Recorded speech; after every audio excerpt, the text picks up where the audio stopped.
আসসালামু আলাইকুম। আচ্ছা, আপনি কি মনে করেন যে মানুষ আপনাকে ভালোবাসে? না, একদমই না। কখনোই না।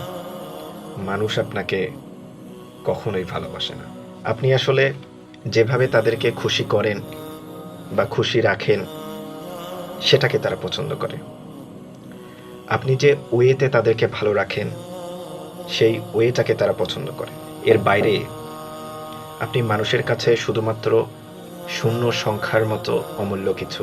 ততক্ষণ পর্যন্তই আপনি মানুষের কাছে গুরুত্ব পাবেন, যতক্ষণ পর্যন্ত আপনি তাদের জন্য এমন কিছু করছেন যা তাদের ভালো লাগে। আর আপনি যদি মানুষকে ভালো রাখার বা খুশি করার এই চেষ্টাগুলো করা বন্ধ করে দেন, দেখবেন আপনি তাদের কাছে নিমিষেই খুব অপরিচিত কেউ একজন হয়ে গেছেন।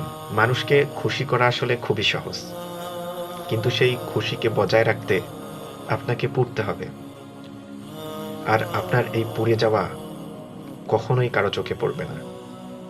যা চোখে পড়বে তা হচ্ছে আপনি তাদের প্রয়োজনে নিজেকে পুড়িয়ে কতটা আলো জ্বালাতে পারছেন। তাই আপনার এই ছোট্ট জীবনে চলার পথে মানুষ কি মনে করবে, মানুষ কি ভাববে, এগুলোকে প্রাধান্য না দিয়ে নিজের ইচ্ছেগুলোকে প্রাধান্য দিন। নিজেকে সময় দিন, নিজেকে নিয়ে ভাবুন। তখন আপনার এক্সপেকটেশন অনেক কমে যাবে, আপনার চাওয়া পাওয়া অনেক কমে যাবে। আর তখন দেখবেন জীবন আসলে কতটা সুন্দর।